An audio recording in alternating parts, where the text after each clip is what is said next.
6월 11일 주일 순결한 등잔대와 상이란 제목으로 레위기 24장 1에서 23절의 말씀입니다.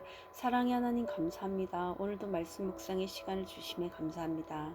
이 시간을 통하여서 하나님의 말씀이 들리고 복음이 들리기 원합니다. 말씀대로 믿고 살고 누린 인생이 되게 하시고 이 시간도 우리와 함께하여 주시옵소서.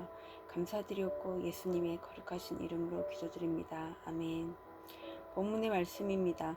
여호와께서 모세에게 말씀하여 이르시되 이스라엘 자손에게 명령하여 불을 켜기 위하여 감람을 찌어낸 순결한 기름을 내게로 가져오게 하여 계속해서 등잔불을 켜둘지며 아론은 해마간 증거계 휘장 밖에서 저녁부터 아침까지 여호와 앞에 항상 등잔불을 정리할지니 이는 너희 대대로 지킬 영원한 규례라.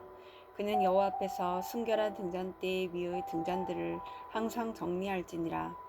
너는 고운 가루를 가져다가 떡 12개를 굽되 각 덩이를 10분의 2 에바로 하여 여호와 앞 순결한 상 위에 두 줄로 한 줄에 6씩 진설하고 너는 또 정결한 요양을 그 각 줄 위에 두어 기념물로 여호와께 화제를 삼을 것이며 안식일마다 이 떡을 여호와 앞에 항상 진설할지니 이는 이스라엘 자손을 위한 것이요 영원한 언약이니라.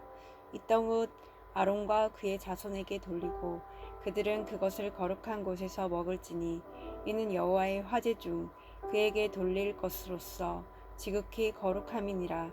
이는 영원한 규례니라. 이스라엘 자손 중에 그의 어머니가 이스라엘 여인이요 그의 아버지는 애굽 사람인 어떤 사람이 나가서 한 이스라엘 사람과 진영 중에서 싸우다가 그 이스라엘 여인의 아들이 여호와의 이름을 모독하며 저주함으로 무리가 끌고 모세에게로 가니라. 그의 어머니의 이름은 슬로미시오 단지파 디브리의 딸이었더라. 그들이 그를 가두고 여호와의 명령을 기다리더니 여호와께서 모세에게 말씀하여 이르시되 그 저주한 사람을 진영 밖으로 끌어내어 그것을 들은 모든 사람이 그들의 손을 그의 머리에 얹게 하고 온 회중이 돌로 그를 칠지니라. 너는 이스라엘 자손에게 말하여 이르라. 누구든지 그의 하나님을 저주하면 죄를 담당할 것이요 여호와의 이름을 모독하면 그를 반드시 죽일지니 온 회중이 돌로 그를 칠 것이니라. 거류민이든지 본토인이든지 여호와의 이름을 모독하면 그를 죽일지니라.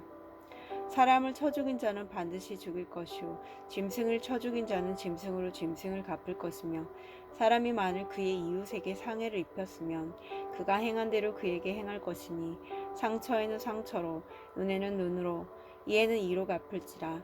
남에게 상해를 입힌 그대로 그에게 그렇게 할 것이며 짐승을 죽인 자는 그것을 물어 줄 것이요 사람을 죽인 자는 죽일지니 거류민에게든지 본토인에게든지 그 법을 동일하게 할 것은 나는 너희 하나님 여호와임이니라. 모세가 이스라엘 자손에게 말하니 그들이 그 저주한 자를 진영 밖으로 끌어내어 돌로 쳤더라. 이스라엘 자손이 여호와께서 모세에게 명령하신 대로 행하였더라. 아멘. 도움말입니다. 항상은 여기서는 규칙적으로 끊임없이라는 뜻입니다.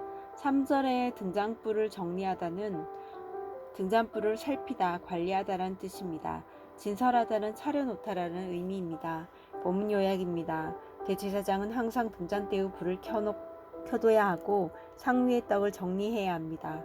여호와께서 규례를 설명하셨지만 여호와의 이름을 저주하는 사건이 발생합니다. 이때 여호와께서 모세에게 신성모독한 자를 어떻게 처벌할지 알려주시고 여호와의 이름을 모독한 슬로밋의 아들은 이스라엘 온 회중에게 죽임을 당합니다. 오늘의 중보기도입니다. 교육자들이 날마다 말씀으로 회개하여 자신을 순결하게 함으로 주의 뜻을 다 이루는 종이 되게 하옵소서. 아멘. 본문 해설입니다. 첫 번째, 등잔불과 진설병 1에서 9절의 내용입니다. 제사장은 회막안 휘장 밖에 놓인 순결한 등잔대의 불을 밤마다 항상 켜두어야 합니다. 그리고 같은 장소에 있는 순결한 상 위에는 항상 떡을 차려 놓아야 합니다. 이를 위해 제사장은 매일 등잔불을 관리하고 매주 진설병을 준비했습니다. 예수 그리스도 안에서 모두가 제사장이 된 신약 시대를 사는 성도는 매일 기도의 불을 피우고 매주 공예배에 참석해 생명의 떡이신 주님의 구원을 기억하고 감사해야 합니다. 이것이 성도의 순결한 삶을 시작합니다. 적용 질문입니다. 매일 기도하는 시간을 갖고 있습니까? 공예배를 온라인이 아닌 예배당에서 드리고 있습니까? 두 번째, 슬로밋의 아들의 죄 10에서 16절의 내용입니다. 슬로밋이 애굽 사람과 결혼하여 낳은 아들은 믿음의 양육을 받지 못했던 것 같습니다. 누구든 언제나 겪을 수 있는 싸움에서 그는 상대를 욕하는 것을 넘어 여호와의 이름을 모독하며 저주했습니다. 혼혈이라는 피해의식과 열등감에 갇혀 공동체에 속한 모든 사람을 차별 없이 부르시는 하나님께 나아가기를 거부한 결과인 듯합니다. 누구나 뿌리 깊은 피해의식과 열등감이 있습니다. 그러므로 성도는 그것을 서로 나누며 말씀으로 해석해줄 공동체 안으로 들어가야 합니다. 적용 질문입니다. 내가 넘어서지 못하는 피해의식과 열등감은 무엇입니까? 차별 없이 부르시는 주께 담대히 나아가고 있습니까? 세 번째, 동일하게 적용할 법 17에서 23절의 내용입니다. 상해를 입힌 만큼 벌을 내리라는 법, 이른바 동해보복법의 초점은 받은 대로 돌려주라는 것이 아닙니다. 모두에게 동일하게 적용해야 할 이 법의 취지는 만일 복수를 하더라도 받은 만큼이라는 한계를 넘지 말라는 것입니다. 따라서 성도는 주님의 명령대로 원수도 사랑해야 하기에 복수하지 않는 것이 최선입니다. 나를 용서하신 주님을 따라 상대를 용서하는 것이야말로 상대의 악으로부터 나 자신을 지키는 최고의 보복입니다. 적용 질문입니다. 복수를 생각하고 있는 사건이나 사람이 있습니까? 주님이 내게 베푸신 용서를 얼마나 크게 여깁니까? 오늘 기도하기는 날마다 주께 기도할 수 있는 특권과 매주 함께 예배할 수 있는 교회를 주시니 감사합니다. 이 특권을 잘 사용하여 복을 얻게 하옵소서. 저의 피해의식과 열등감을 주의 손에 맡기오니 치료해 주옵소서. 주께서 제게 베푸신 용서의 크기를 깨닫고 저도 남을 용서할 수 있게 도와 주옵소서. 아멘. 묵상 간증입니다. 채울수록 채워지는 평안이란 제목으로 김수진님의 말씀 적용글입니다. 4대째 모태신앙으로 태어난 저는 교회 안에서 자랐지만 어머니가 정해놓으신 율법을 지키는 것이 힘들었습니다. 마루로 된 교회 예배당에서 발꿈치를 들고 걸어야 했고 예배는 꼿꼿이 앉은 자세로 드려야 했는데 졸기라도 할라치면 허벅지를 꼬집으시는 어머니 때문에 괴로웠습니다.